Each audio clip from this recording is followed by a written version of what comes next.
You do not talk about Fight Club. Welcome to Watch Mojo, and today, we're counting down our picks for the top 20 thriller movie twists. Diane Selwyn. Maybe that's my name. You know, I think I'd rather be mistaken for a dead guy than a killer. Seems that envy is my sin. Oh, what's in the box? For this list, we'll be looking at the most impactful, unexpected, or straight-up darkest plot twists in thriller films. We'll be using the term thriller loosely here. Essentially, any story containing scary situations, thrills, and violence. Obviously, this comes with a major spoiler alert. Can you think of any other twists that made a movie darker? Be sure to sound off in the comments below. Number 20. Multiple Identities. Identity.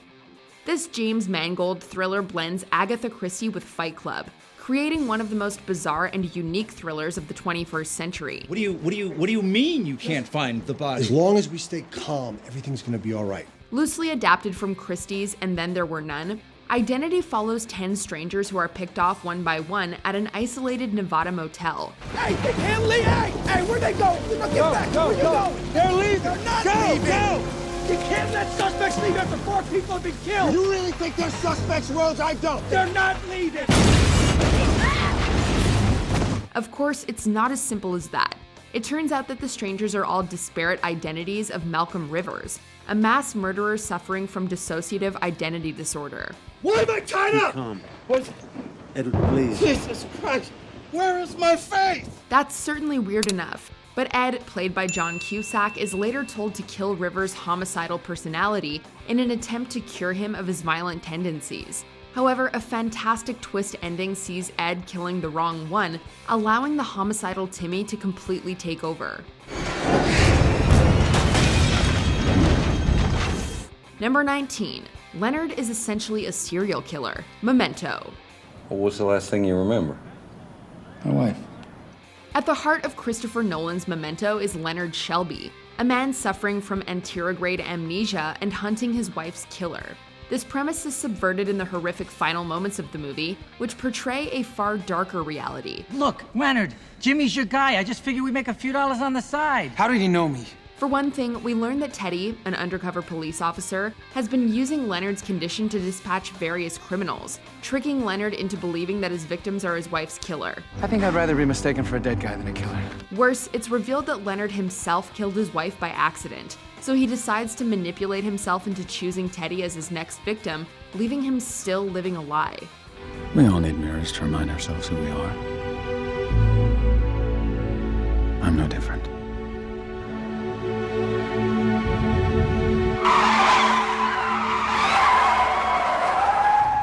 Number 18. Detective Vick's involvement. Searching. This computer screen thriller stars John Cho as David Kim, the father of a missing teenager named Margot. Just checking in because it looks like you already left for school this morning. Also, what time did you get in last night? With the official investigation proceeding slowly, David decides to log into his daughter's laptop to look for clues. In the end, we learn that the truth has been covered up by the detective assigned to the case. I got a phone call. And who was calling? My son. In reality, Detective Vick volunteered, as she wanted to cover up her son's involvement in the supposed death and disappearance of Margot. He said there's a girl down there. I accidentally pushed a girl down there. She also turned an ex-convict named Randy Kartoff into a fall guy and potentially murdered him. And there she is. We are getting a closer look now. Luckily, everything turns out okay for David, as Margot is later found injured but alive at the bottom of a ravine. Number 17. Jigsaw Was in the Room. Saw. The opening minutes of Saw certainly make an impression. Two men wake up chained to a dilapidated industrial bathroom with a bloody corpse lying between them. Fun stuff. We also learn that the Jigsaw killer likes to watch his victims, and while we know deep down that Zepp wasn't Jigsaw, we certainly weren't expecting the corpse to be. At the end of the movie, the corpse rises from the floor and reveals himself to be Jigsaw right before locking Adam in the bathroom. It's a massive shock that reinforces the true depravity and psychopathic methods of Jigsaw. While the Saw movies would decrease in quality, that final game over is legendary stuff. Game over. Number 16. Fenton is Adam. Frailty. Serving as Bill Paxton's directorial debut, Frailty stars Matthew McConaughey as Fenton Meeks. I know who the goddamn killer is. Fenton tells an FBI agent that his brother Adam is behind a slate of killings, having been brainwashed by his fanatically religious father, who claims that God has ordered him to kill demons disguised as humans. Demons are taking over the world. Adam? I can't destroy them all. They're everywhere. Flashbacks proceed to show audiences the killings and the deteriorating relationship between Fenton and Adam. However, a twist ending reveals that the adult Fenton is actually Adam, and that he seems to actually sense demons. And I got you. Maybe. That's not gonna bring your mother back, is it? He proceeds to murder the FBI agent for being one, as the agent had killed his own mother. You didn't think anybody knew about that, did you? God knew. That's why he sent me. We don't know what's more shocking, the fact that Fenton is actually Adam, or that all the demon malarkey seems to be real. Number 15. Teddy/Andrew killed his wife. Shutter Island. Movies love to utilize the protagonist actually killed their wife twist, don't they? Throughout Shutter Island, we watch as U.S. Marshal Teddy Daniels investigates the disappearance of a mental patient. What's in there? More patients? But when Teddy enters the lighthouse, everything changes. We learn that Teddy is actually Andrew Latis, an institutionalized man who killed his wife after she murdered their children. Your wife drowned them at the cabin by the lake. And here, the little girl, the one you dream of every night.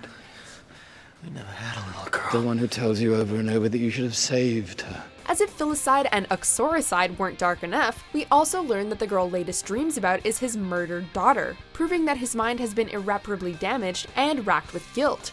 Furthermore, Latis becomes aware and conscious enough to plan for his own lobotomy. Shutter Island is a bleak experience start to finish. Which would be worse? To live as a monster? Or to die as a good man? Number 14. John envisions his own death. Don't Look Now.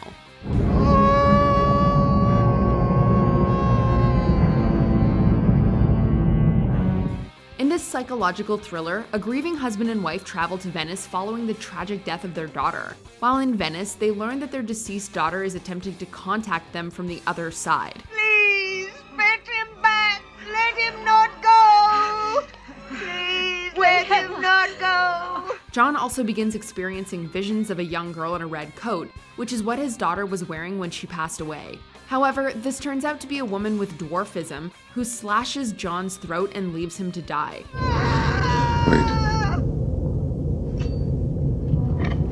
While dying, John realizes that the visions he was experiencing were actually haunting premonitions of his impending murder. This is one dark and depraved movie. Number 13. Doyle orchestrated the kidnapping. Gone Baby Gone.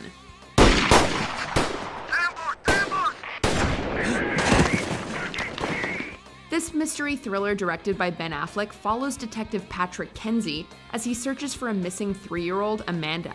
The legendary captain of a unit dedicated to children stepped down today in the aftermath of controversy. He was granted the dignity of early retirement with the humiliation of half a pension.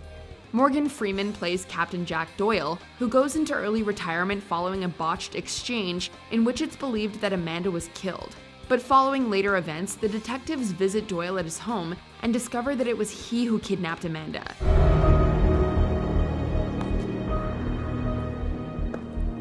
Hey. How are you? He'd framed a drug lord in the kidnapping and argues that Amanda has a better home life with him than with her horribly neglectful mother. She's an addict, bigot, drug mule. Child will be dead around the street in 10 years. It's perhaps the only kidnapping movie in history in which a child's rescue turns out to be a tragedy. This is hammered home when it's revealed that the girl's mom doesn't even know the name of her kid's doll. Is that, Mirabelle? Annabelle. Number 12. The Military Was Right There. The Mist. Daddy, is there a fire? Is Mommy all right? I'm sure she's fine. Don't worry, okay? This adaptation of Stephen King's novella sees David Drayton, his son, and various townsfolk trapped inside a supermarket while otherworldly creatures roam outside.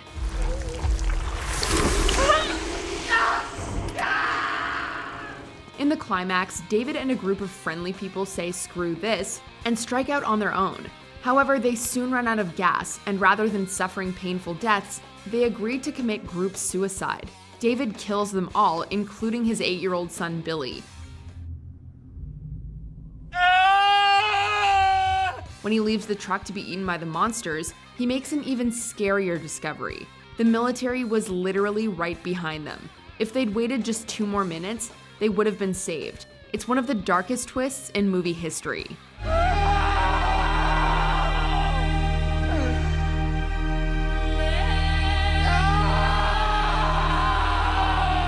Number 11, Amy framed her husband. Gone Girl. I thought we weren't going to be that couple. Gone Girl isn't your grandmother's murder mystery. The first half of the movie plays out like a typical crime drama as Nick Dunn searches for his missing wife and is falsely accused of her murder. However, the movie does a complete 180 halfway through when it reveals that a jealous Amy intricately framed her husband after learning of his affair. Nick and Amy will be gone, but then we never really existed. The twist not only works incredibly well as dramatic story development, but it also strengthens the movie's morose themes regarding manipulation and abusive relationships. Gone Girl goes from a relatively conventional murder mystery to a haunting first-hand account of a cunning sociopath. And you know what? That's even scarier. So Nick, how does it feel to have your wife back? That's fantastic. Number 10, Betty, Diane, Rita, and Camilla, Mulholland Drive. Mulholland Drive? That's where I was going. This surreal David Lynch mystery follows aspiring actress Betty Elms and car crash survivor Rita, who suffers from amnesia. What is it? Diane Selwyn. Maybe that's my name. When Rita remembers the name Diane Selwyn, they try to find her, and the story then goes full David Lynch. Betty looks exactly like a struggling and depressed actress named Diane Selwyn. Diane had an affair with famous actress Camilla Rhodes, who looks exactly like Rita. You got the money? I sure do. At the end of the film, Diane hires a hitman to kill Camilla and commits suicide, which means her body is the corpse that Betty and Rita discovered earlier in the film.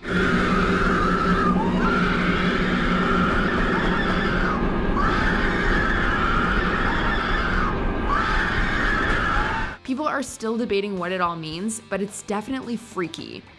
Number 9, The Armitage Family Secret, Get Out.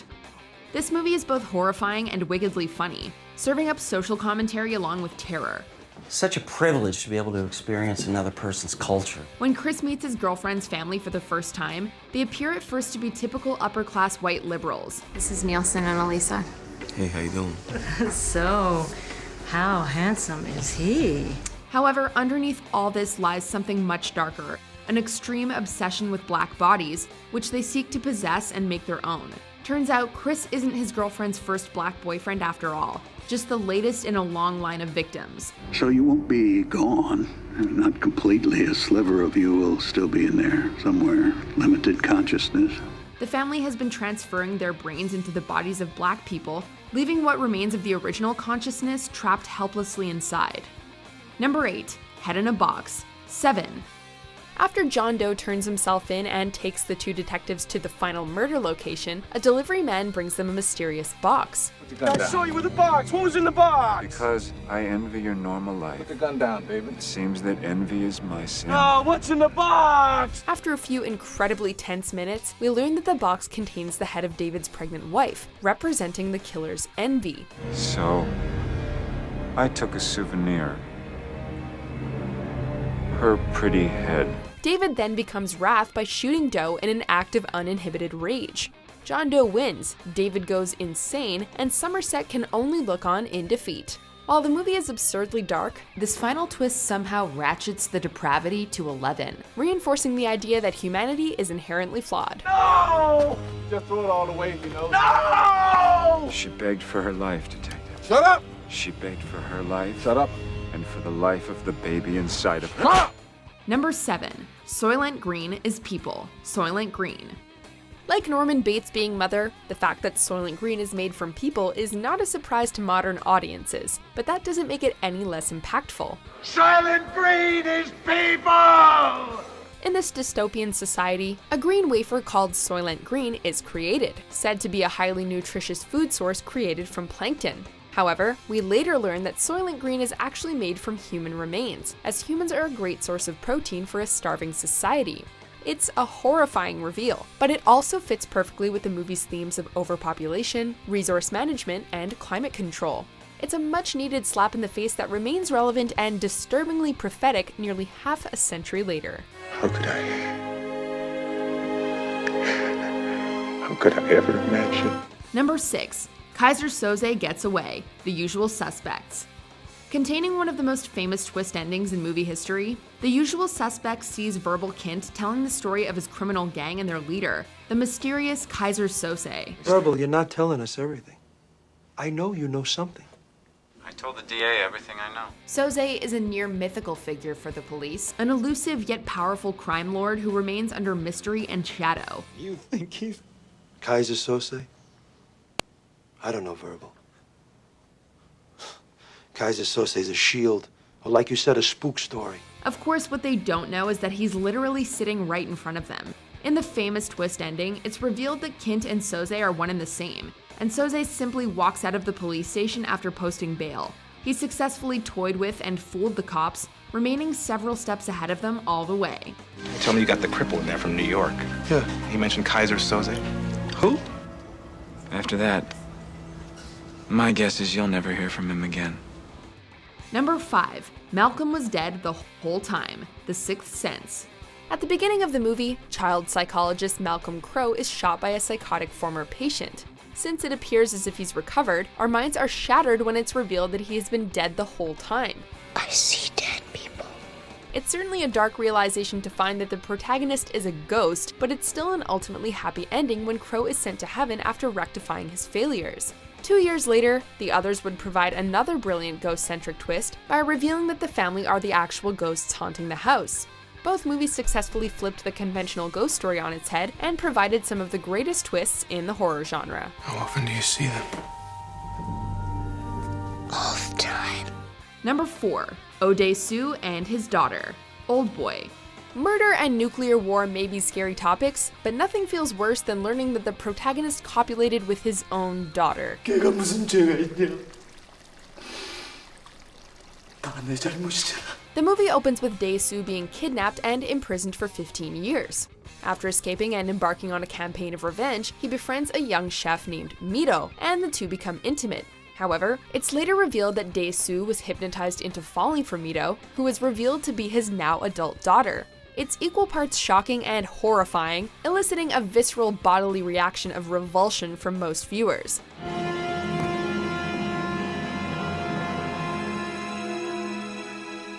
Number 3. Norman is the mother/the killer. Psycho.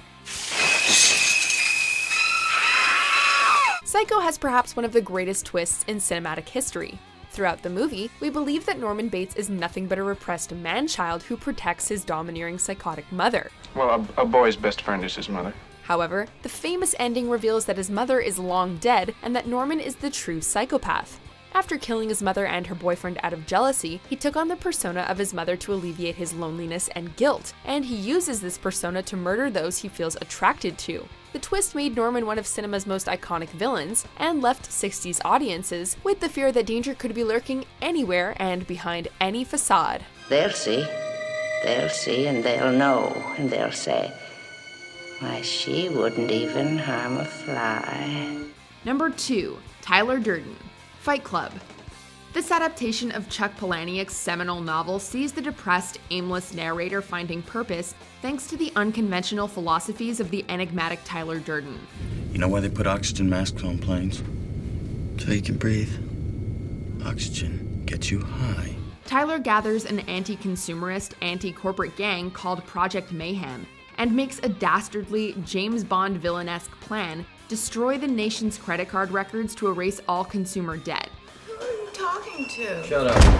Later, of course, we discover that Tyler Durden never existed. He was a figment of the narrator's imagination, used to enact his deepest desires. You show me a sensitive side, then you turn into a total asshole. Is that a pretty accurate description of our relationship, Tyler? We have just lost cabin pressure. What's scarier is that Tyler sort of wins. Yes, he dies from the narrator's faux suicide attempt, but he also succeeds in his plan to blow up buildings that house credit card records. You met me at a very strange time in my life. Before we continue, be sure to subscribe to our channel and ring the bell to get notified about our latest videos. You have the option to be notified for occasional videos or all of them. If you're on your phone, make sure you go into your settings and switch on notifications. Number 1. Apes have taken over Earth. Planet of the Apes. That Bright Eyes is remarkable. He keeps trying to form words.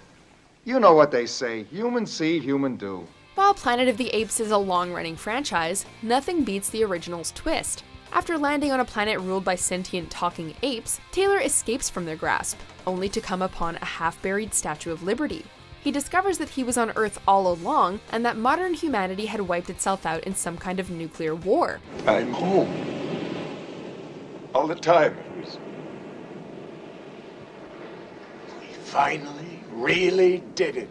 It's not only a devastating ending that caps the story in theatrical fashion, but also a dismaying comment on the Cold War and the possible future of humanity. It's not as dramatically relevant as it once was, but it's still a distressing ending that captures the fears of its time. You maniacs! You blew it up! Oh, damn you! God damn you all to hell! Do you agree with our picks? Check out this other recent clip from WatchMojo, and be sure to subscribe and ring the bell to be notified about our latest videos.